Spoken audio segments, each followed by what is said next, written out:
चलिए भाई क्लास 12। तो बच्चों आज हमारा फ्रेश चैप्टर स्टार्ट कर रहे हैं हम लोग, दैट इज इलेक्ट्रोकेमिस्ट्री। तो सबसे पहले एक चीज़ तो आप ये समझिए, इलेक्ट्रोकेमिस्ट्री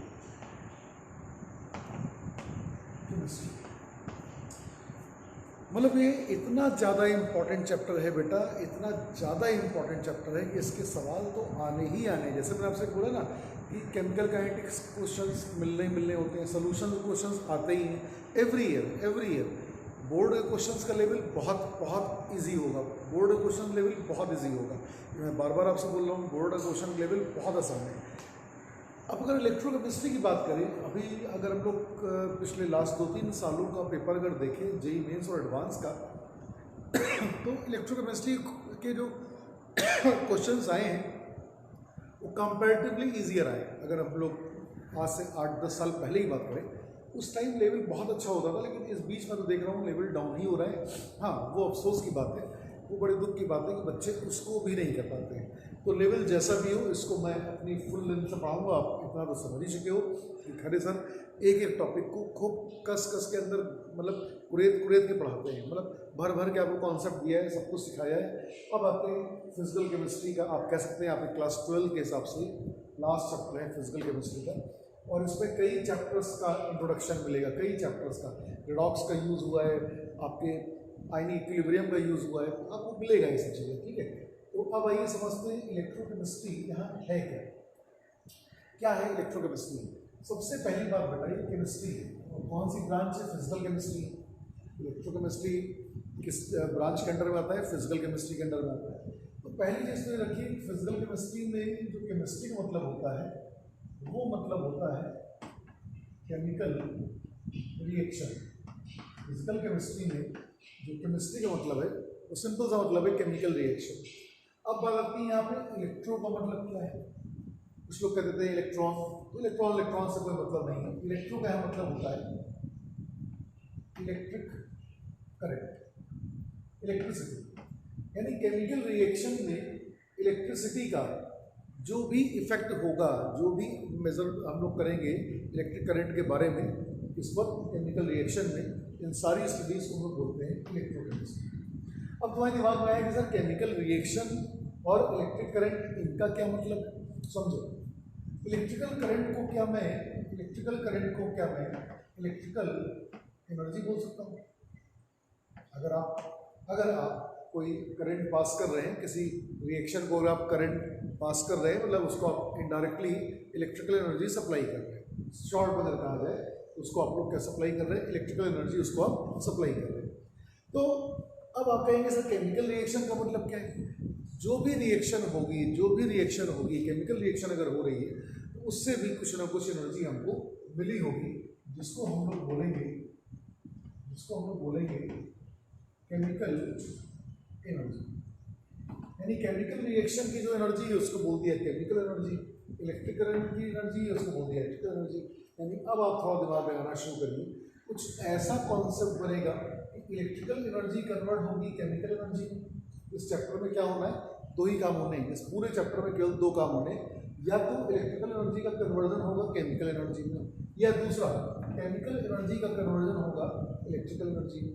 बस यही 2 काम होने हैं। इसी 2 काम के पीछे इतनी महाभारत लिख दी गई है। अब आपको समझना होगा कि कुछ ऐसे प्रोसेस होंगे जिसमें इलेक्ट्रिकल एनर्जी कन्वर्ट होगी केमिकल एनर्जी में। यानी कि क्या मतलब हुआ कि आप केमिकल एनर्जी दोगे तब वो कन्वर्ट हो जाएगी इसमें केमिकल एनर्जी में। आप कहेंगे इसका क्या मतलब हुआ? इसका मतलब ये हुआ कि कोई एक रिएक्शन है, जो एक रिएक्शन है वो नहीं हो पा रही है, वो स्पॉन्टेनियस नहीं हो, पॉसिबल नहीं हो पा रही है, तो मुझे क्या करना पड़ेगा? मुझे एक्स्ट्रा सोर्स उसको एनर्जी देनी पड़ेगी। यानी मैंने क्या किया, उसको chemical energy electrical energy supply की। अब वो रिएक्शन स्पॉन्टेनियस हो गई, उस रिएक्शन ने अपने आप को कंप्लीट किया, एंड एट लास्ट क्या किया, उसने कुछ एनर्जी रिलीज करी। वो एनर्जी क्या बन जाएगी? Chemical energy. यानी कि अगर आप कोई भी एक समझ सकते हैं, इलेक्ट्रिकल एनर्जी दे के, मतलब इलेक्ट्रिक करंट पास करा के अगर आप कोई केमिकल रिएक्शन पॉसिबल कर रहे हो तो एक फिनोमेना ये वाला दिखाई पड़ेगा। या दूसरा हो सकता है कि कुछ रिएक्शंस हुई और वो जो एनर्जी उन्होंने दी उसका डायरेक्ट कन्वर्जन कर दिया। मैंने किस में कर दिया? इलेक्ट्रिकल एनर्जी में। यानी कि डेली रूटीन लाइफ में इसका हम लोग एप्लीकेशन भी कर सकते हैं। तो अब ये सारा जितना भी फिनोमेना होता है आप सबने पढ़ा होगा एक सेल के अंदर होता है। सेल तो आप जानते ही हैं। यहाँ पे हम लोगों को सेल दो प्रकार की मिलनी है, एक मिलेगी इलेक्ट्रोलाइटिक सेल, एक मिलेगी galvanic cell. Galvanic cell, Leclanche cell, Daniell cell जो अभी आप पढ़ते हैं, तो दो प्रकार की सेल हैं हमारे पास। एक हमारा बनेगा इलेक्ट्रोकेमिकल सेल और दूसरा बनेगा मेरा इलेक्ट्रोलाइटिक सेल। ठीक है, एक बना मेरा इलेक्ट्रोकेमिकल सेल, मैं लिख देता हूँ।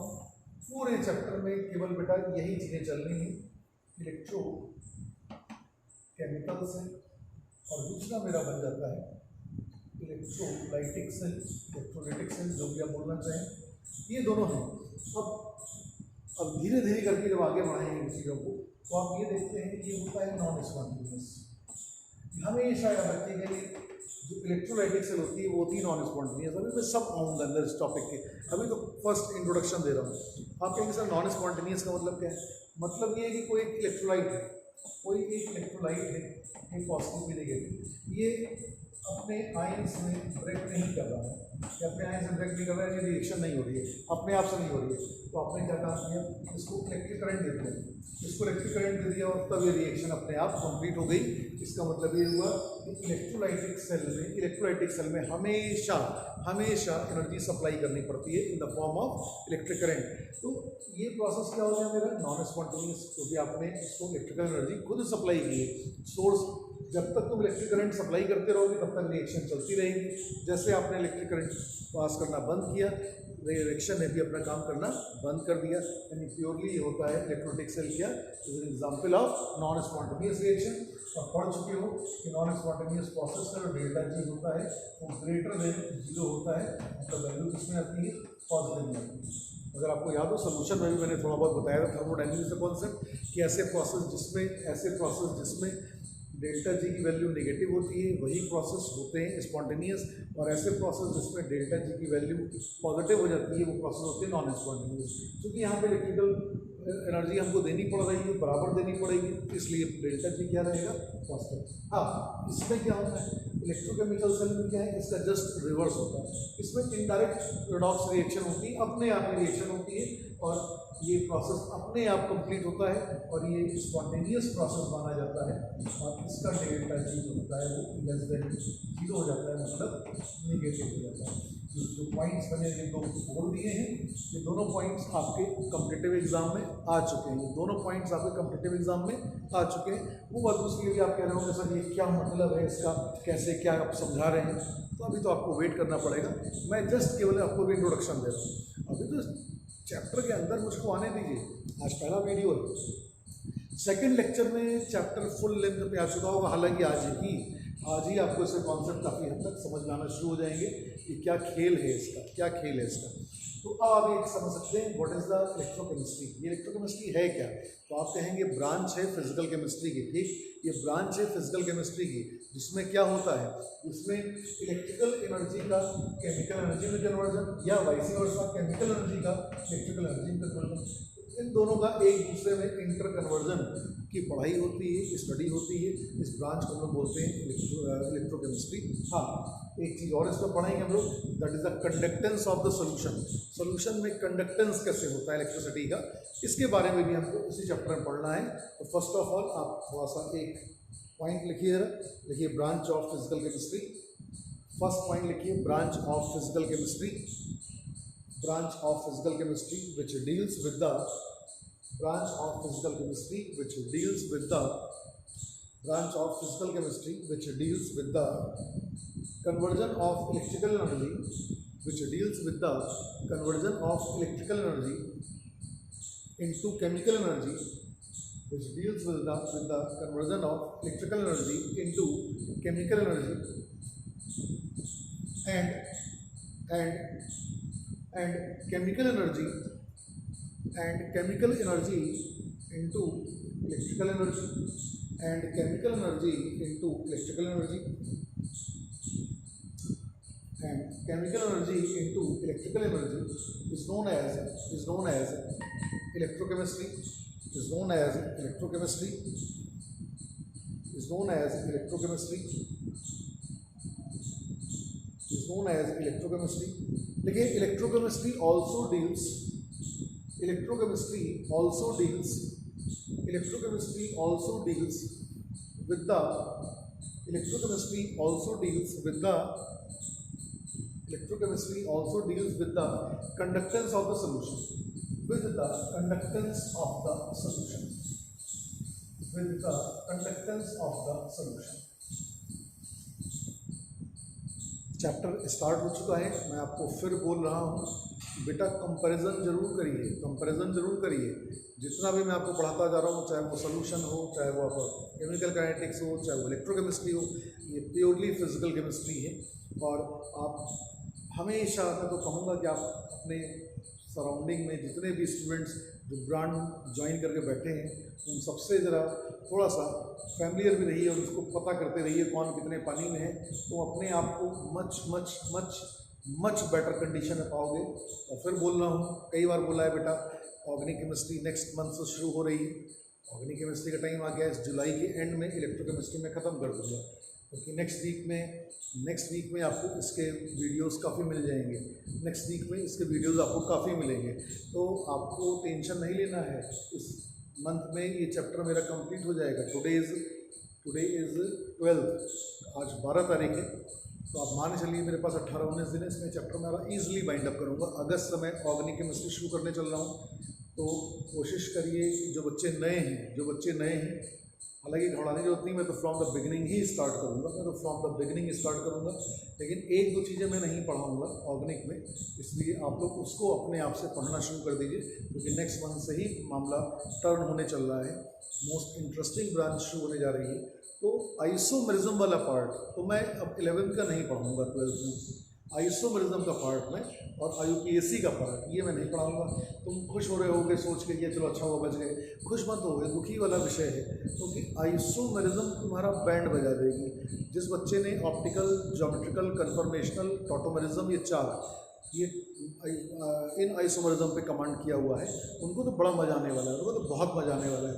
लेकिन जिस बच्चे ने 11th वेस्ट किया है, उसने पढ़ा ही नहीं है, तो बेटा आपको रोना पड़ेगा। इसलिए पहले 1 महीने पहले बता दे रहा हूँ, 1 महीने पहले आपको बोल दे रहा हूँ कि आप आइसोमेरिज्म पढ़ना शुरू कर दीजिए, रिवीजन करना शुरू कर दीजिए, और जो प्रॉब्लम्स आए उस पर उसका डिस्कशन स्टार्ट कर दें, उस पर मुझसे उसका डिस्कशन भी स्टार्ट कर दें।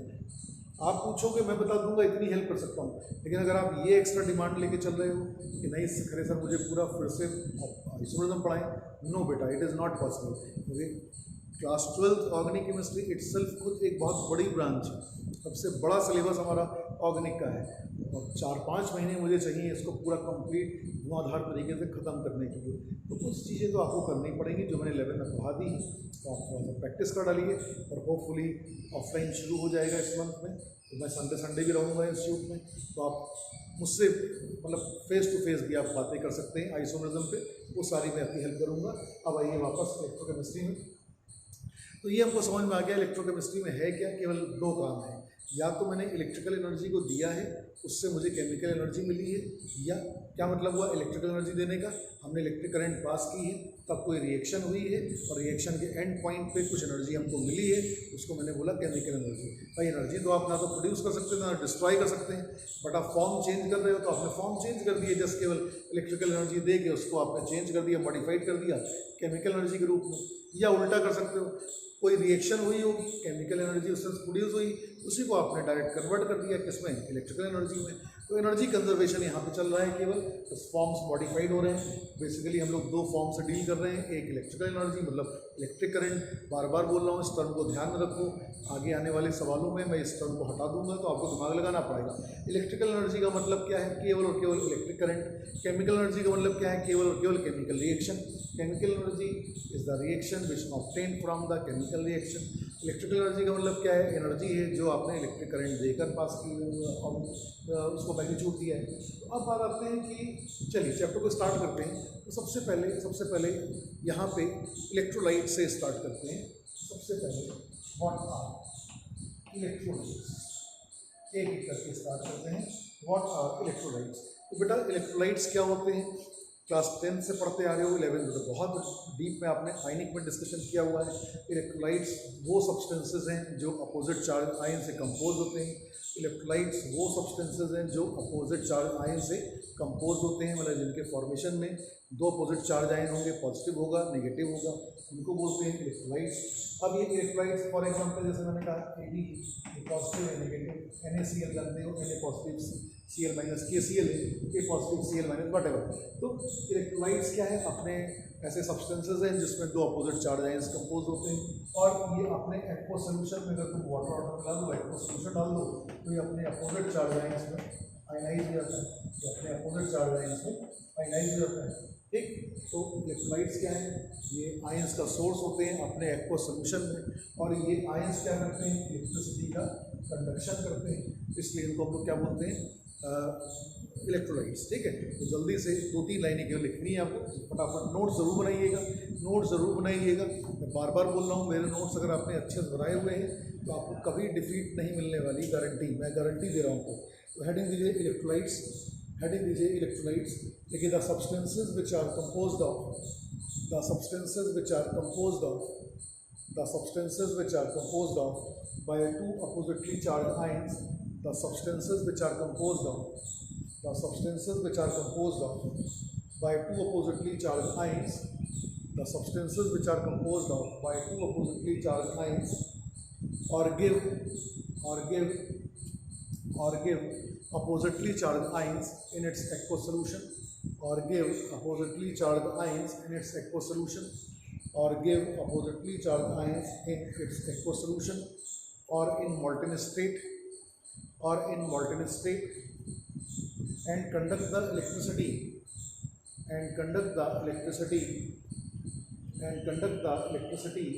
are called electrolytes, and conduct the electricity are called electrolytes। अब टर्म आता है इलेक्ट्रोलाइट्स पर based. What is electrolysis, what is electrolysis, what is electrolysis, what is electrolysis। तो तुम बोलोगे सर सामने तो लिखी हुई है, एक इलेक्ट्रोलाइट का अपने अपोजिटली चार्ज आयंस में ब्रेक कर जाना। आपसे पूछा जाए कि what is the meaning of electrolysis, तो आप क्या बोलेंगे, एक ऐसा प्रोसेस है जिसमें इलेक्ट्रोलाइट्स अपने अपोजिटली चार्ज आयंस में ब्रेक कर जाएगा। एक इलेक्ट्रोलाइट जो अपने अपोजिटली चार्ज आयंस में ब्रेक कर जाता है, उस प्रोसेस को हम लोग बोलते हैं इलेक्ट्रोलिसिस, उस प्रोसेस को बोलते हैं इलेक्ट्रोलिसिस। यानी कि you can say electrolysis is a process in which an electrolyte breaks down into its oppositely charge ions, that's all. अगर आपने ये बोला तो बेटा बड़ी ब्लंडर हो जाएगी, सब कुछ पढ़ाया लिखाया सब चौपट हो जाएगा, जो आजकल के बच्चे नहीं जानते हैं। तुम लोग को कंसेप्चुअली स्ट्रांग होने की ज़रूरत है बेटा। टीचर्स भी पढ़ाते हैं ये जो मैंने बोला आपको, ये टीचर्स पढ़ाते हैं, लेकिन आपको जान के हैरानी होगी, this is totally nonsense, this is totally nonsense. क्या टीचर पढ़ाते हैं, क्या बच्चे पढ़ते हैं, अजीब हाल है यार, क्या समय चल रहा है। लोग इंस्टीट्यूट में टीचर लगाते हैं, कौन सा वो लिख देता है अपने सामने IIT कानपुर, मतलब वो टीचर क्या है, बीटेक किया हुआ है। अबे तो बीटेक वाले को कहाँ आएगा, तो मैकेनिकल इंजीनियर उसने बना है, 4 साल उसने मैकेनिकल इंजीनियरिंग पढ़ाई की है, तो क्या केमिस्ट्री की पढ़ाई की होगी, है इतना दिमाग रखा करो। क्या उसने मैथ पढ़ी होगी, क्या उसने वाली फिजिक्स पढ़ी होगी, नहीं नहीं नहीं। ये क्या है, इन लोगों को बस थोड़ा सा ये याद आता है कि मैंने इस स्ट्रेटजी से अपना सिलेक्शन बीट किया था, वो स्ट्रेटजी देने की कोशिश करते हैं, लेकिन कंसेप्चुअली आप तो स्ट्रांग हो ही नहीं सकते। तो आजकल के भी जो टीचर्स आ रहे हैं, जो आजकल के टीचर्स पैदा हो रहे हैं नए, हर गली चौबारे में कुछ ना कुछ नए कोचिंग खुल जाती हैं, उनके साथ भी दिक्कत है। आजकल की एजुकेशन जो भी टीचर लेके आ रहे हैं, तो उनका कंसेप्ट कहाँ स्ट्रांग है बेटा। सब जानते हो कि हाई स्कूल में क्या होता है, इंटरमीडिएट में क्या होता है, BSc में कैसे लोग पास हो रहे हैं। इस टाइप की एजुकेशन से टीचर कभी अच्छा बन ही नहीं सकता। तो लकली हम लोग उस टाइम की टीचर बेटा, क्लास 12 मैंने पास किया है 1990 में, 1990 में, उस टाइम तो इतना करप्शन था ही नहीं। तो मुझे कम से कम इस बात की खुशी है कि आप थोड़ा सा अगर पढ़ने की कोशिश करोगे मेरे साथ, तो आपके कॉन्सेप्ट अच्छे हो जाएंगे। तो फिर मैंने आपसे बोला कि इलेक्ट्रोलिसिस क्या है, तो आपने बोला वो प्रोसेस जिसमें एक इलेक्ट्रोलाइट अपने अपोजिटली चार्ज आयन से ब्रेक कर जाता है। मैंने कहा ये तो नॉनसेंस, ये कंसेप्ट नहीं है। इसको तो हम लोग बोलते हैं आयनाइजेशन,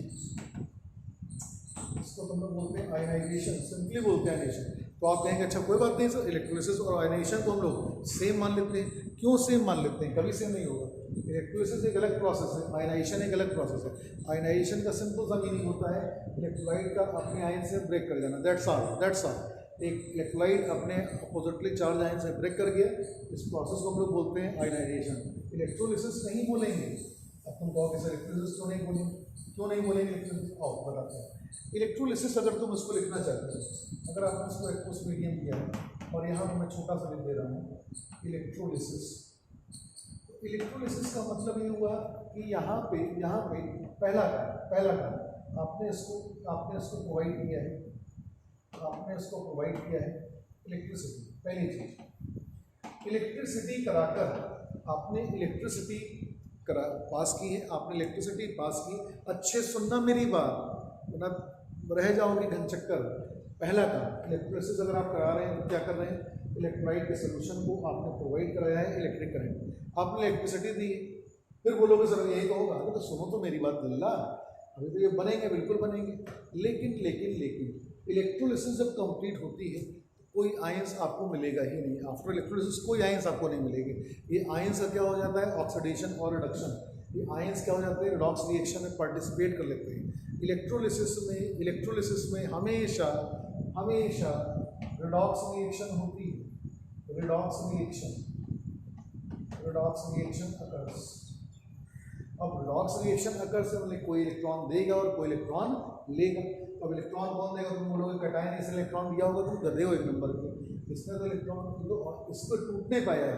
इलेक्ट्रॉन कौन देगा, जो इलेक्ट्रॉन रिच होगा, यानी ये एनायन है, ये हमारा बनेगा इलेक्ट्रॉन डोनर बनेगा। तो ऑब्वियसली ये क्या बनेगा, इलेक्ट्रॉन एक्सेप्टर। तो आफ्टर इलेक्ट्रोलिसिस रिडॉक्स रिएक्शन होगी, और जब रिडॉक्स रिएक्शन होगी तो ना तो मुझे कैटायन मिलने वाला, ना मुझे एनायन मिलने वाला। एनायन ने इलेक्ट्रॉन दे दिया होगा तो कुछ और बन जाएगा, न्यूट्रल मॉलिक्यूल बन जाएगा।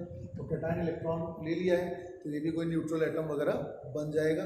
यानी कि इलेक्ट्रोलिसिस एक ऐसा प्रोसेस होता है जिसमें इलेक्ट्रिक करंट पहली बात दी जाती है, दूसरा इसमें ऑटो ऑक्सीडेशन रिडक्शन होता है, रिडॉक्स रिएक्शन होती है, जिससे कोई भी आपको चार्ज स्पीशीज मिलने वाली नहीं है। आयनाइजेशन में फ्री आयंस एग्जिस्ट करते हैं, जबकि इलेक्ट्रोलिसिस के बाद कोई फ्री आयंस आपको मिलने वाले बेटा नहीं है। तो आई थिंक आपको समझ में आ गया होगा। तो हेडिंग दीजिए इलेक्ट्रोलिसिस। देखिए the process in which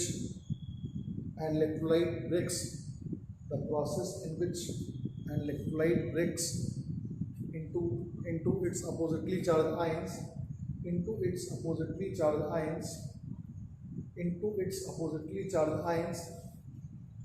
under the influence of electricity, under the influence of electric current, कुछ भी लिख लो, under the influence of electricity या इलेक्ट्रिक करंट। देखिए in electrolysis redox reaction takes place.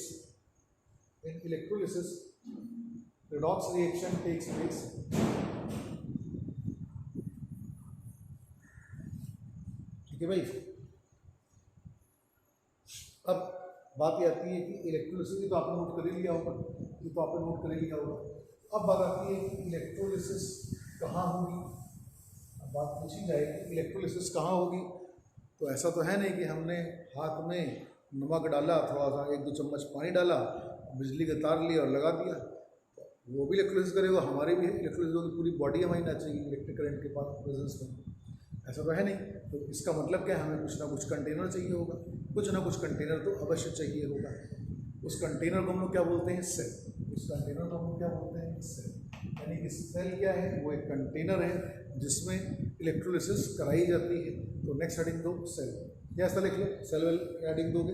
देखिए electrolysis takes place in a container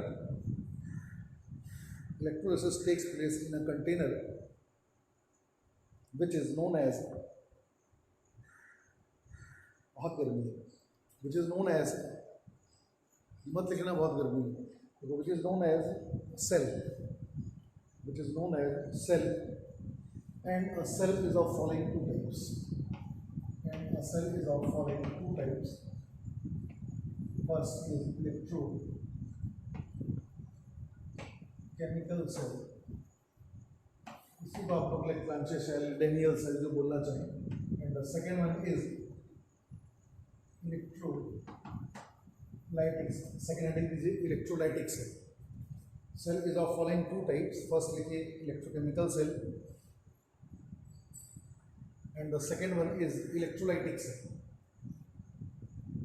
अब हम लोग अच्छा बिल्कुल अलग अलग चीज़ें, दोनों के सिद्धांत अलग अलग हैं. इलेक्ट्रोकेमिकल सेल में कुछ और होता है, इलेक्ट्रोलाइटिक सेल में कुछ और होता है. अलग अलग टॉपिक बनाए गए. जैसे एक नस्ट इक्वेशन मिलेगी, सबसे ज़्यादा important most dangerous point Nernst equation. नाम के अकॉर्डिंग है, अगर वो समझ में आ गई तो बढ़िया है, नहीं समझ में आई तो पूरा का पूरा चैप्टर ही नष्ट हो जाएगा. पूरा का पूरा चैप्टर नष्ट हो जाएगा. इक्वेशन है, एक साइंटिस्ट थे, नर्स नाम था उनका, NERNST. नस्ट इक्वेशन मानी जाती है. अगर वो उसके सवाल तो डाउट बहुत ब्रिलियंट, बहुत इंटरेस्टिंग क्वेश्चंस बनते हैं जेई पे, तो उसका सवाल आना ही आना होता है और उसी में वेरिएशन आता है, उसी में वेरिएशन आता है. अगर समझ में आ गई तो सिलेक्शन हो जाएगा, नहीं समझ में आई तो चैप्टर के साथ साथ सिलेक्शन भी नष्ट, कैरियर नष्ट हो जाएगा. दूसरा आता है नस्ट इक्वेशन एप्लीकेबल किस पे है? केवल और केवल इलेक्ट्रोकेमिकल सेल में. नस्ट इक्वेशन का जो भी हम लोग फॉलो करेंगे वो केवल किस पे फॉलो करेंगे? और आपके इलेक्ट्रोकेमिकल सेल पे. दूसरी सेल है हमारी इलेक्ट्रोलाइटिक सेल. इसके लिए अलग लॉ बनाए गए हैं. इसके लिए बनाए गए फैराडेज लॉ. दोनों की मैकेनिज्म अलग है. फैराडेज लॉ एप्लीकेबल किस पर होंगे? इलेक्ट्रोलाइटिक सेल पे. इसलिए चैप्टर थोड़ा इंटरेस्टिंग हो जाता है. तो अब इस सेल का दिमाग में आइडिया आया कहाँ से? लोगों के दिमाग में, साइंटिस्ट लोगों के दिमाग में ये सुंदर विचार कहाँ से आए कि एक सेल वेल बनाई जाए और क्या किया जाए? हुआ क्या, लोगों ने क्या किया? शुरुआत की बात करते हैं. उनको थोड़ा सा मैं हिस्टोरिकल पार्ट बताता हूँ. शुरुआत में क्या किया, कुछ साइंटिस्ट ने क्या काम किया? एक बीकर ले लिया और इस बीकर में इन्होंने भर दिया copper sulphate solution. Copper sulphate solution इन्होंने एक बीकर में भर दिया. एक सोल्यूशन बीकर लिया, उसमें कॉपर सल्फेट सोल्यूशन भर दिया. अब जानते हैं आप कॉपर सल्फेट सोल्यूशन का कलर क्या होता है? ब्लू कलर होता है. तो ब्लू कलर का सोल्यूशन भरा हुआ था. ठीक है, ब्लू कलर सोल्यूशन भरा हुआ. इन्होंने क्या काम किया? यहाँ पे एक रॉड लगा दी. एक रॉड लगा दी. ये रॉड इन्होंने लगा दी, मान लीजिए जिंक रॉड. इन्होंने जिंक रॉड लगा दी. ऐसा कुछ एक्सपेरिमेंट हुआ, लोगों ने कुछ काम किया होगा, कॉपर सल्फेट सोल्यूशन में जिंक रॉड को प्लेस कर दीजिए और उसको छोड़ के चले गए घर. चले गए, कुछ काम करते समय छोड़ के चल दिए होंगे. तो बोलो घर का चले गए, घर तो जाना ही, खाना पीना तो ही. लौट के आए, एक आदमी बाद जब लौट के आए तो उन्होंने कुछ चेंज देखे, कुछ चेंजेस देखे. क्या चेंज देखा? ये जो जिंक रॉड है इसका मास कुछ घट गया, कुछ रीशेप हो गया लाइक दिस. जिंक रॉड ऐसी थी, तो जिंक रॉड ऐसी बदल गई. जिंक रॉड यानी सबसे पहली बात तो ये कि इसका जो मास था जिंक रॉड का वो कम हो गया. अब लोगों को दिमाग में हैरानी होना शुरू हुई, यार जिंक रॉड का मास कैसे कम हो गया. दूसरी बात जो मेरा सोल्यूशन था, ब्लू सोल्यूशन था कॉपर सल्फेट का, तो ब्लू कलर जो था वो फेड्स हो गया, फेड कर गया, हल्का ब्लू हो गया, बहुत हल्का ब्लू हो गया. तीसरा ऑब्जर्वेशन ये सब तमाशे शुरू हुए. तीसरा ऑब्जर्वेशन क्या हुआ? इन्होंने बॉटम पे, कंटेनर के बॉटम पे कुछ रेडिश ब्राउन अपीयरेंस देखी. रेडिश ब्राउन पीपीटी तो नहीं लिखूंगा, reddish brown coloured substance, reddish brown colour substance को देखा कि यार बॉटम पे कोई सब्सटेंस है जो रेडिश ब्राउन कलर की उसकी अपीयरेंस है. नेक्स्ट पॉइंट इन्होंने देखा, भैया इसमें तो कुछ ना कुछ टेम्परेचर बढ़ गया. अब तुम लोगों को टेम्परेचर कैसे बढ़ा? यहाँ मान लीजिए एक थर्मामीटर लगा दिया, थर्मामीटर कुछ लगा हुआ. जब थर्मामीटर देखा तो थर्मामीटर से सिस्टम का जो टेम्परेचर था वो ज़्यादा पाया गया, सिस्टम टेम्परेचर बढ़ा हुआ है. अब यहाँ से लोगों के दिमाग में क्वेश्चन मार्क लगने शुरू हुए और लोगों की सोच डेवलप होना शुरू हुई. क्या सोच डेवलप होना शुरू हुई? पहली बात तो लोगों ने ये देखा यार ये जिंक रॉड मेल्ट क्यों कर गई, कॉपर सोल्यूशन फेड क्यों कर गया, रेडिश ब्राउन कलर क्यों अपीयर हुआ, टेम्परेचर क्यों बढ़ा. अब लोगों ने सोचा कि यहाँ पे कुछ ना कुछ रिएक्शन हुई है, कुछ ना कुछ तो रिएक्शन हुई है, तय बात है. अब रिएक्शन के एंड पे कुछ ना कुछ टेम्परेचर रिलीज हो रहा होगा, टेम्परेचर बढ़ता चला जा रहा होगा। अब यहाँ से लोगों को दिमाग में बात आई कि जो टेम्परेचर बढ़ रहा है, इस बढ़े हुए टेम्परेचर को, टेम्परेचर मतलब एनर्जी में हम चेंज कर सकते हैं, तो ये जो एक्स्ट्रा एनर्जी आ रही है, जो एक्स्ट्रा एनर्जी लिबरेट हो रही है, इस रिएक्शन में इतना समझ में आ रहा है कि एनर्जी ऑफ द सिस्टम बढ़ी है। अब लोगों ने सोचा कि यार इस एनर्जी ऑफ द सिस्टम को कैसे यूज़ किया जाए अपने डेली रूटीन लाइफ में। आप जानते हैं आजकल तो एनर्जी पर बेस्ड सारी बातें चल रही हैं। आजकल तो न्यूक्लियर फ्यूल आ गया है, न्यूक्लियर पावर को ही हम लोग एनर्जी में इस्तेमाल कर रहे हैं, ठीक है। हम लोग सोलर एनर्जी का यूज़ कर रहे हैं। इसी प्रकार से भाई हम लोग को जिस प्रोसेस में एनर्जी कहीं प्राप्ति हो रही है, तो उस एनर्जी को हम लोग डेली रूटीन लाइफ में अप्लाई करने की कोशिश करते हैं। यही हमारी केमिस्ट्री है, ये हमारी साइंस है। अब लोगों के दिमाग में विचार आ गया कि भैया ये तो टेम्परेचर बढ़ा है, एनर्जी मिल रही है इस प्रोसेस से, तो कैसे इस एनर्जी को अपने डेली रूटीन लाइफ में यूजफुल एनर्जी में कन्वर्ट किया जाए। बस यहीं से लोगों के दिमाग में खुराफात शुरू हो गई। अब इस पर रिसर्च क्या आप बना जरूर लीजिएगा, इसको आप बहुत ज़्यादा ही मत सोचिए कि आप बहुत इंटेलिजेंट हैं, हम क्या करेंगे बना के। सब बना लीजिए, मैं भी सारा एक्सप्लेनेशन दिए चल रहा हूँ, मैं आपको सारा एक्सप्लेनेशन दिए दे रहा हूँ, आप बस नोट कर लीजिए। अब भाई साहब हुआ क्या, अब थोड़ा सा आप ध्यान दीजिए। अब लोगों ने अपने दिमाग लगाना शुरू किया।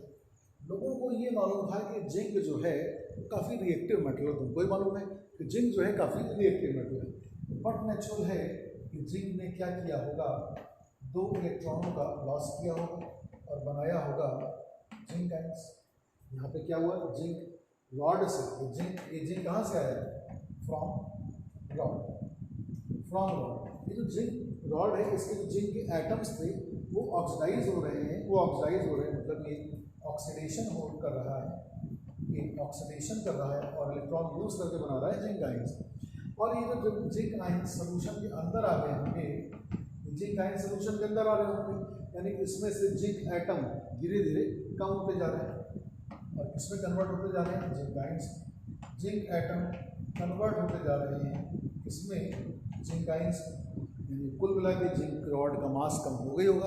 जब एटम ही हटते चले जा रहे हैं तो जिंक रॉड का मास कम हो गया, वो डी शेप होकर मेल्ट होकर अलग से आ गई, ठीक है।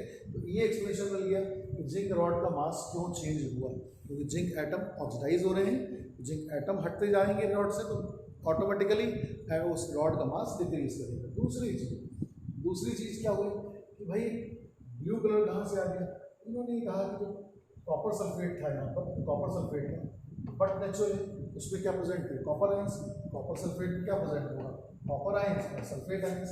अब ये जो कॉपर आयंस हैं, ये कॉपर आयंस हैं, तो बट नेचुरल है कि इन्होंने क्या काम किया होगा, तो जिंक रॉड से 2 इलेक्ट्रॉन की प्राप्ति हो रही है, उन 2 इलेक्ट्रॉनों को इन्होंने गेन कर लिया होगा और ये न्यूट्रल कॉपर में डिपॉजिट होते जा रहे हैं नीचे। क्योंकि जो रेडिश ब्राउन कलर सब्सटेंस है, आप जानते हैं कि रेडिश ब्राउन सब्सटेंस क्या होता है, कॉपर होता है। घर घर में आजकल तो कॉपर के बर्तन यूज़ हो रहे हैं, कॉपर का जग, कॉपर के गिलास आजकल तो आप लोग यूज़ करते होंगे, आपके पेरेंट्स यूज़ करते होंगे पानी पीने के लिए, पेट के लिए काफ़ी फायदेमंद है। तो आपने उसकी अपीयरेंस देखी होगी, वो क्या होता है, रेडिश ब्राउन कलर। अब दूसरा भी ऑब्जर्वेशन, पहला ऑब्जर्वेशन का एक्सप्लेनेशन मिल गया कि जिंक रॉड का मास क्यों कम हुआ, ड्यू टू ऑक्सीडेशन।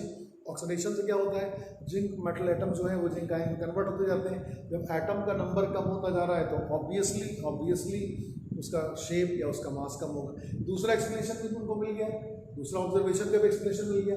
भाई ये कॉपर सल्फेट जो हमारा ब्लू कलर का था, ये फेड क्यों पड़ गया, फेड इसलिए पड़ गया कि जो कॉपर आयंस रहे होंगे कॉपर सल्फेट सोल्यूशन से, जो ब्लू कलर होता है पूरे कॉपर सल्फेट बेस मत सोच लेना। जो कॉपर आयंस होते हैं ना, कॉपर आयंस होता है कि ब्लू कलर का ही अपीयरेंस होता है,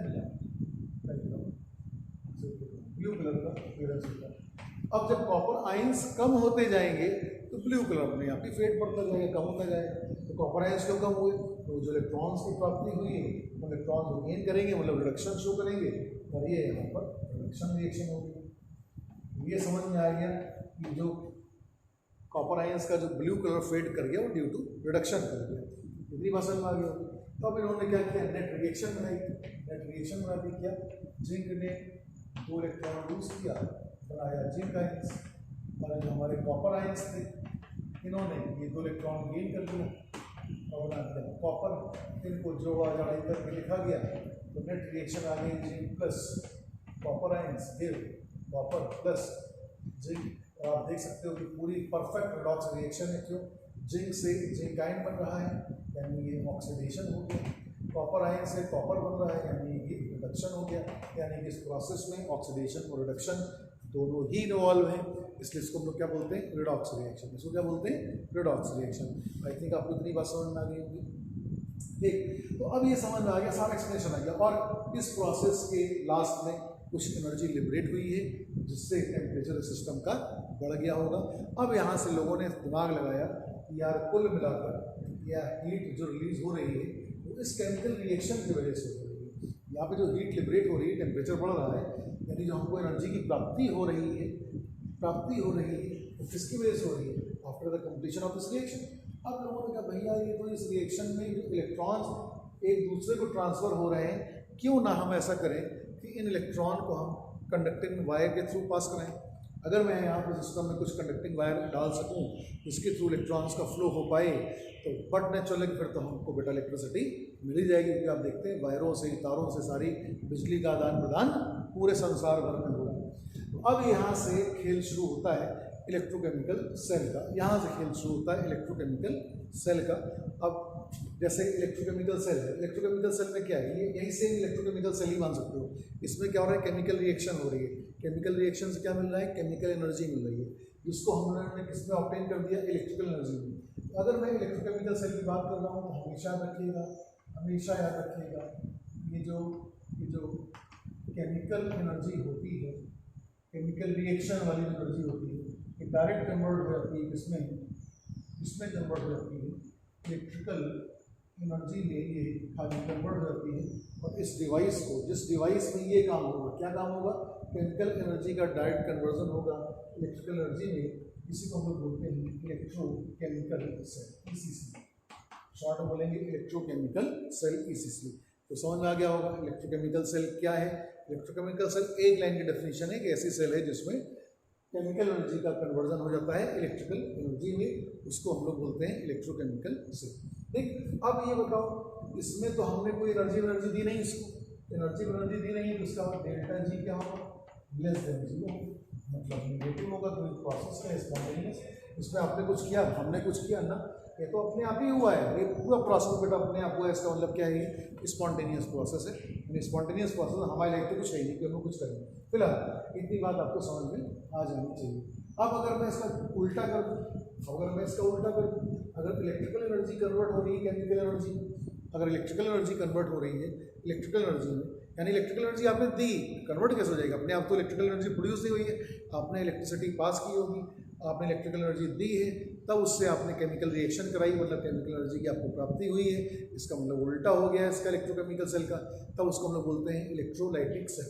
अब इसको हम लोग बोलते हैं इलेक्ट्रोलाइटिक सेल। अब इसके एग्जाम्पल देखें, घर में आजकल इन्वर्टर यूज़ होते हैं, घर में आजकल इन्वर्टर का इस्तेमाल होता ही है, सब हमारे घर में भी होंगे। अब इन्वर्टर क्या है, ये परफेक्ट एग्जाम्पल है किसका, इन्वर्टर क्या है, एक परफेक्ट एग्जाम्पल माना जाता है किस चीज़ का, जिसमें इलेक्ट्रोकेमिकल सेल भी है और इलेक्ट्रोलाइटिक सेल भी है। इसको आप पहले बना लीजिए, फिर मैं थोड़ा सा बता के ये पूरा इंट्रोडक्शन खत्म कर रहा हूँ। आज इंट्रोडक्टरी ही केवल क्लास दे रहा हूँ आपको, आज इलेक्ट्रोकेमिस्ट्री का केवल शुभारंभ हो रहा है, थोड़ा फील डेवलप हो जाए, क्योंकि अभी मैं तुमको नर्वस नहीं करना चाहता हूँ। जिस बच्चे ने भी लेक्चर ध्यान से नहीं सुने, अगर आपने लेक्चर ध्यान से नहीं सुने, मेरे साथ साथ क्वेश्चन नहीं किए, तो बेटा तुम्हें फिर कोई बचा नहीं पाएगा। इसको याद रखना, ऐसे क्वेश्चंस जो होते हैं इतने बढ़िया, एक माइन्यूट गलतियाँ कराते हैं तुमसे, अगर हल्का सा भी ध्यान तुम्हारा इधर उधर गया तो तुम गए। इसलिए चैप्टर बहुत इंटरेस्टिंग चैप्टर है, अब अपने घर से आपने ये क्या बोल दिया कि inverter is an example of both electrochemical and electrolytic cell. ठीक है, समझिए। घर में आपके लाइट आ रही है, अब लाइट आ रही है, जैसे मान लो ये तो बैटरी हो गई, तो हमारी बैटरी है, ठीक है, जो आपकी बैटरा जो भी बोलते हो, बड़ी बड़ी बैटरी, हालांकि इसको नहीं बोला जाता, उसको बैटरा बोला जाता है। तुम लोग हंसी आ रही होगी, सब मजाक कर रहे हैं, मजाक नहीं कर रहे, सीरियसली बोल रहे हैं। ये जो छोटी टॉर्च की सली है सब बैटरी की लगती है, ये जो घर में बैटरी लगती है, बड़े बड़े कंटेनर टाइप की, उसको बैटरी ना बोल के बैटरा बोला जाता है, एग्जैक्टली वर्ड बैटरा होता है। और एक आपने डिवाइस लगा रखी है जिसको आप बोलते हैं इन्वर्टर, इसको आप बोलते हैं इन्वर्टर। इसका कनेक्शन किया हुआ है और इसका कनेक्शन कर दिया है इससे पावर पॉइंट से आपने कनेक्शन किया है, ये क्या हो रहा है, चार्ज हो रहा है। अब हो क्या रहा है, अब हो क्या रहा है, इसमें क्या है, इसमें क्या है, केमिकल्स जो बैठ रहा है आपके पास, उसमें क्या भरे, सोल्यूशन भरा हुआ है, उसमें क्या भरा हुआ है, केमिकल भरा हुआ है। जब लाइट आ रही है, सुनना मेरी बात ध्यान से, जब लाइट आ रही है तो लाइट जब आई तो इलेक्ट्रिक करंट इसको मिली, इन्वर्टर ने क्या काम किया, उस इलेक्ट्रिक करंट को पास किया इसमें, जो इलेक्ट्रिक करंट आ रही है, इलेक्ट्रिक करंट आ रही है उसको यहाँ पास किया, ये क्या बना, केमिकल की रिएक्शन हुई, यानी क्या मिल गया आपको, केमिकल एनर्जी मिल गई। ठीक, इलेक्ट्रिक करंट को ना कहते हुए मैं इसको इलेक्ट्रिकल एनर्जी बोल देता हूँ, यानी इलेक्ट्रिक करंट का मतलब इलेक्ट्रिकल एनर्जी दी इन्वर्टर ने इसको, ये केमिकल्स का डिसोसिएशन हुआ, केमिकल एनर्जी हुई, ये केमिकल एनर्जी क्या हो गई, मिल गई। ठीक, अब क्या हो, अब क्या हो, वो इसी केमिकल एनर्जी को, यानी ये सबसे पहले क्या हो गया, इलेक्ट्रोलाइटिक सेल बन गई। कब, इलेक्ट्रोलाइटिक सेल कब बन गई, जब लाइट आ रही है। जब लाइट आ रही है तो पूरा इन्वर्टर क्या काम कराएगा, इलेक्ट्रोलाइटिक सेल काम कराएगा, वो चार्जिंग पॉइंट से वो क्या कर रहा है, इलेक्ट्रिक एनर्जी देता जा रहा है, और केमिकल एनर्जी जो बन रही होगी लास्ट में, उस केमिकल एनर्जी को स्टोर करेगा। ठीक, अब क्या होगा, जब लाइट चली गई, स्विच ऑफ हो गया, लाइट मेन आपका खत्म, अब क्या होगा, इलेक्ट्रिकल एनर्जी का काम खत्म हो चुका है, तब ये रिएक्शन हमारी बंद हो जाएगी, तब रिवर्स रिएक्शन चलेगी। जो केमिकल रिएक्शन हुई थी, जो उससे एनर्जी की प्राप्ति हुई थी, वो ये इन्वर्टर क्या करेगा, पावर पॉइंट के थ्रू जहाँ से वायर निकाला है अपने बल्ब में, आपके पंखों में, इस पावर पॉइंट से तो आप वायर लगाते हो, अगर आपने देखा हो तो ये क्या करेगा इन्वर्टर, जो केमिकल एनर्जी इसके अंदर स्टोर थी वो इसको सप्लाई कर देगा। यानी अब केमिकल एनर्जी, जो केमिकल एनर्जी है ये कन्वर्ट हो रही है इलेक्ट्रिकल एनर्जी में। अब केमिकल एनर्जी कन्वर्ट हो रही है इलेक्ट्रिकल एनर्जी में। जब लाइट नहीं आ रही है तब, तो छोटी छोटी बातें बेटा याद रखिएगा, जब लाइट आ रही है तो इन्वर्टर क्या काम करेगा, इलेक्ट्रोलाइटिक सेल काम करेगा।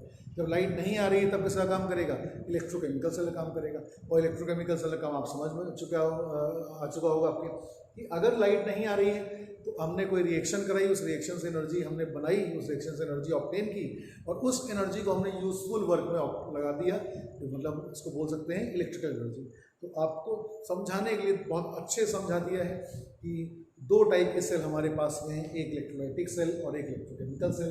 इन्वर्टर की बात की जाए तो इसमें दोनों ही टाइप का कम्बिनेशन होता है। जब इलेक्ट्रिसिटी ऑन है तब ये इलेक्ट्रोलाइटिक सेल के जैसे बिहेव करती है, जब इलेक्ट्रिसिटी ऑफ है तब ये इलेक्ट्रोकेमिकल सेल बन जाती है। तो आई थिंक आपको सब बातें समझ में आ रही होंगी। बैटरी ले लीजिए छोटी सी, चलिए टॉर्च का सेल ले लेते हैं। आपने एक टॉर्च का सेल ले लिया, ये सब चीज़ें आप समझे नहीं, एक आपने टॉर्च का सेल ले लिया है। अब टॉर्च के सेल में क्या है, यहाँ पे आपने देखा होगा कुछ पॉइंट्स बने, यहाँ पे एक कैप लगी रहती है ऊपर से, ठीक है। अब एक चीज़ क्या है, मान लो ये मेरा एनोड है, इलेक्ट्रोकेमिकल सेल। टॉर्च क्या है, सब इलेक्ट्रोकेमिकल सेल है। क्यों टॉर्च का सेल क्या है, इलेक्ट्रोकेमिकल सेल है। अब ये मत कहना कि सर जो चार्जिंग सेल आते हैं उसका क्या है, वो तो एक एक करके वेट करो।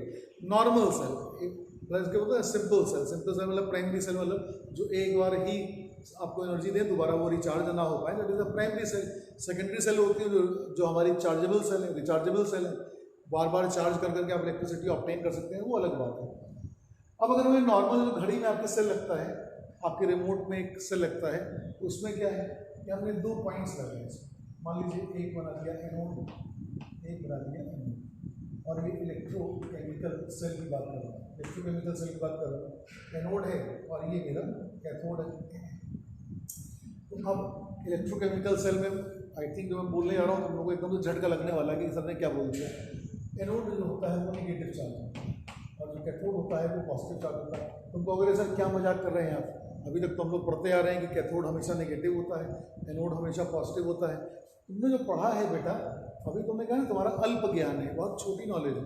तुमने जो पढ़ा है वो पढ़ा है इलेक्ट्रोलाइटिक सेल। इलेक्ट्रोलाइटिक सेल की बात करूँ तो मैं तुम्हारी बात को का समर्थन करूँगा, कैथोड नेगेटिव होता है, एनोड पॉजिटिव होता है। लेकिन अभी मैंने क्या लिखा है, इलेक्ट्रोकेमिकल सेल। यहाँ मामला दूसरा ही हो जाता है। इलेक्ट्रोकेमिकल सेल में एनोड नेगेटिव होता है, कैथोड पॉजिटिव होता है, और इसमें कुछ ना कुछ कारण है जो आपको परसों वेडनेसडे वाली क्लास में आपका दिमाग में सारी चीज़ें बिल्कुल एक्सप्लेन कर दूंगा, और तुम लोग मतलब मज़ा आएगा तुम लोगों ने इस क्लास में। आपको बस बेस बना रहा हूँ उसका, खुराफात सिखा रहा हूँ उसकी करनी ज्ञान को, वो समझ जाओ, अगले क्लास में मज़ा आएगा। अब हमने कहा कि एनोड नेगेटिव वो क्यों है, तो बात की बात है, वो बात की बात है। बस ये एक कॉमन फीचर याद रखिएगा इलेक्ट्रोलाइटिक सेल और इलेक्ट्रोकेमिकल सेल का। एक कॉमन फीचर अवश्य याद रखिए इलेक्ट्रोलाइटिक सेल और इलेक्ट्रोकेमिकल सेल का। क्या क्या क्या, इसमें होता है ऑक्सीडेशन और इसमें होता है रिडक्शन। चाहे इलेक्ट्रोलाइटिक सेल हो चाहे इलेक्ट्रोकेमिकल सेल हो, दोनों में मेन कॉमन फीचर ये है कि कैथोड में हमेशा रिडक्शन होगा, एनोड में हमेशा ऑक्सीडेशन होगा। ओके, अब यानी कि ये टर्मिनल नेगेटिव है, नेगेटिव यहाँ से मैंने एक बल्ब जोड़ दिया, यहाँ से मैंने वायर के थ्रू बल्ब जोड़ दिया, तो यहाँ से क्या होंगे, यहाँ से क्या होगा, इलेक्ट्रॉन फ्लो करेंगे। भाई यहाँ पे इलेक्ट्रॉन ज़्यादा है, वहाँ से इलेक्ट्रॉन फ्लो करेंगे, इलेक्ट्रॉन फ्लो करेंगे कहाँ, इसकी ओर कैथोड की। यानी कि अगर मैं तुमसे बोलूँ कि फ्लो ऑफ इलेक्ट्रॉन कहाँ है, और बोलेंगे एनोड से anode to cathode. Flow of electron क्या है, हम हमेशा कोई भी सेल हो बेटा, कोई भी सेल हो, whatever it is electrolytic cell और it is electrochemical cell, common feature है कि फ्लो ऑफ इलेक्ट्रॉन हमेशा हमेशा एनोड टू कैथोड होगा। तो फ्लो ऑफ इलेक्ट्रिक करंट की डायरेक्शन क्या होगी, उल्टी होती है। इतना तो तुम लोग इलेक्ट्रोस्टैटिक्स फिजिक्स वगैरह पढ़ चुके होंगे, तो आपको बनाना चाहिए कि इलेक्ट्रिक करंट की फ्लो कहाँ से होगी, कैथोड से एनोड की होगी। यानी कि इसके रिवर्स डायरेक्शन, जैसे ही इलेक्ट्रिक करंट पास होगी, इलेक्ट्रिक करंट पास होगी तो बल्ब क्या होगा, ग्लो करना शुरू कर जाएगा, बल्ब क्या होगा, ग्लो करना शुरू कर जाएगा। ठीक है, तो इस समय क्या है, इस समय वर्क किसका कर रही है, इलेक्ट्रोकेमिकल सेल का। इलेक्ट्रोकेमिकल सेल का क्या, क्यों, क्योंकि उसके अंदर जो केमिकल भरा हुआ है, उसके अंदर जो केमिकल भरा हुआ है वही अपनी एनर्जी कन्वर्ट करा दे रहा है आपके इलेक्ट्रिकल एनर्जी में। ठीक है, अब तुम तो ही बात मैं ले लेता हूँ, तुमने कहा सर रिचार्जेबल सेल है, अगर तुमने उसको चार्ज करने वाला सेल ले लिया तब वो इन्वर्टर जैसा बिहेव करेगा, उसमें इलेक्ट्रोलाइटिक सेल इलेक्ट्रोकेमिकल सेल दोनों होगी। सेल खत्म हो गई, तो आपने क्या काम किया, उसको चार्ज कर दिया। जब तुमने चार्ज किया यानी इलेक्ट्रिक करंट ऑन करी, इलेक्ट्रिक करंट आना शुरू हुआ, वो इलेक्ट्रोलाइटिक सेल बन जाएगा। इलेक्ट्रोलाइटिक सेल की जो एनर्जी तुम इलेक्ट्रिसिटी दे रहे हो वो इलेक्ट्रिकल एनर्जी स्टोर होती आ रही है केमिकल एनर्जी फॉर्म में। जैसे ही चार्ज हो गया, आपने स्विच ऑफ किया, वो अगेन इलेक्ट्रोकेमिकल सेल का बिहेव करना शुरू करेगी, आपको एनर्जी सप्लाई करना शुरू करेगी। ठीक है, अब हम लोग इंडियंस, हम लोग की एक खासियत क्या है, जब सारा काम खत्म हो जाएगा, इलेक्ट्रॉन का फ्लो, जब इलेक्ट्रॉन का फ्लो रुक जाएगा, जब इसको मैं हटा देता हूँ, जब इलेक्ट्रॉन का फ्लो रुक जाएगा तब आपको कोई इलेक्ट्रिक करंट तो मिलेगी नहीं। जब इलेक्ट्रॉन का फ्लो खत्म हो गया तो नो इलेक्ट्रिसिटी विल ऑब्टेन। तो आपने देखा होगा घर में क्या होता है, रिमोट हम लोग इंडियंस, हम लोग यार क्या है, रिमोट का काम नहीं कर रहा है, टीवी देख रहे हैं काम नहीं कर रहा है, एसी चला रहे हैं, एसी प्रॉपर वर्क नहीं कर पा रहा है, रिमोट सेंसर नहीं काम कर रहा है, तो हम लोग ये नहीं कि उसका सेल बदलें, हम लोग अंदर ही नहीं है कि सेल बदल दें। क्या करते हैं, बैटरी का सेल निकालते हैं, खट खट खट खट ठोकेंगे, फिर उसके अंदर लगा देंगे।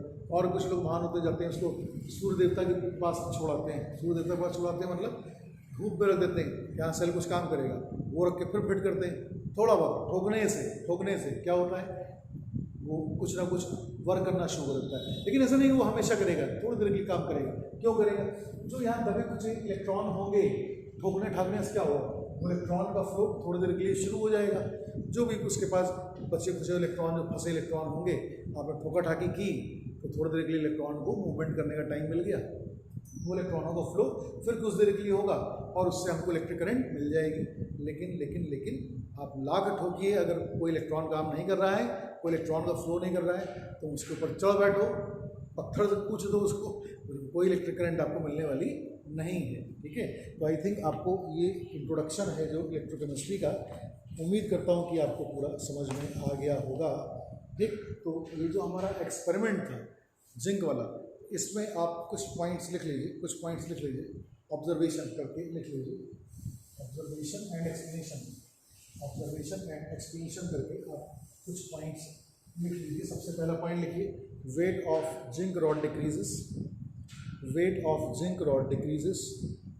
पहला point, weight of zinc rod decreases. क्यों डिक्रीज हुआ है, क्योंकि एटम्स आर ऑक्सीडाइज, ब्रैकेट लिख लो, जिंक एटम्स आर ऑक्सीडाइज,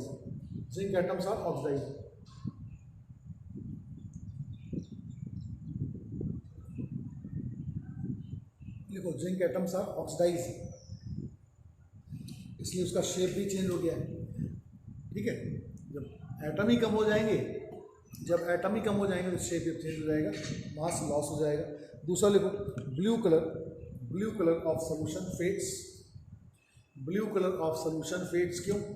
क्यों ब्लू कलर सोल्यूशन का फेड कर गया है, अभी मैंने आपको बताया कि जो कॉपर आयंस है उन्हीं की वजह से ब्लू कलर होता है, कॉपर आयंस रिड्यूस होते जा रहे हैं।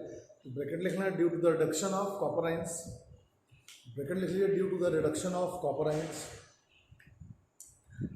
थर्ड पॉइंट लिखिएगा reddish brown coloured substance is obtain at the bottom, reddish brown coloured substance is obtain at the bottom. क्यों? क्योंकि जो न्यूट्रल कॉपर आया है वो डिपॉजिट हो गया है बॉटम पे, ब्रैकेट लिख लेना, ब्रैकेट लिख लीजिएगा neutral copper atoms are deposited at the bottom, neutral copper atoms are deposited at the bottom. Next लिख लीजिएगा temperature of the system increases, temperature of the system increases, temperature of the system increases. और वही temperature ने हमारे दिमाग में temperature बढ़ा दिया, सोचने में मजबूर कर दिया कि कैसे इस टेम्परेचर का यूज़ किया जाए अपनी यूज़फुल वर्क के लिए। और यहीं से हमारी इलेक्ट्रोकेमिकल सेल की बच्चों स्टार्टिंग हो रही है। अब आप फ्रेश हेडिंग दे दीजिए construction of electrochemical cell. Electrochemical cell का कंस्ट्रक्शन कैसे किया जाए और क्या होती है, इस पर चर्चा हम लोग नेक्स्ट क्लास में करेंगे। उम्मीद करता हूँ ये पूरा आपको जो मैंने बेसिक बताया है हिस्टोरिकल पार्ट ऑफ इलेक्ट्रोकेमिस्ट्री आपको समझ में आ गया होगा। अभी आपको कुछ पढ़ने की आवश्यकता नहीं है, मेरे लेक्चर को ही थोड़ा समझने की कोशिश करिएगा, घर में बैठ के सोचिएगा सर ने क्या क्या बोला है, इनके वो थोड़ा पॉइंट्स रखिएगा। कुछ पॉइंट्स इंपॉर्टेंट बता दिए हैं, electrochemical cell electrolytic cell reverse होती हैं, दोनों में सब कुछ उल्टा होता है। एक कॉमन फीचर होता है एनोड हमेशा वो टर्मिनल है जहाँ पे ऑक्सीडेशन होता है, कैथोड हमेशा वो टर्मिनल रहेगा जहाँ पे रिडक्शन होता है, इसमें कोई चेंज नहीं होने वाला। तो बाकी का हम लोग बेटा नेक्स्ट सेशन परसों मुलाकात करेंगे आपसे, होपफुली आप उसका रिवीजन करके रखोगे। चलिए।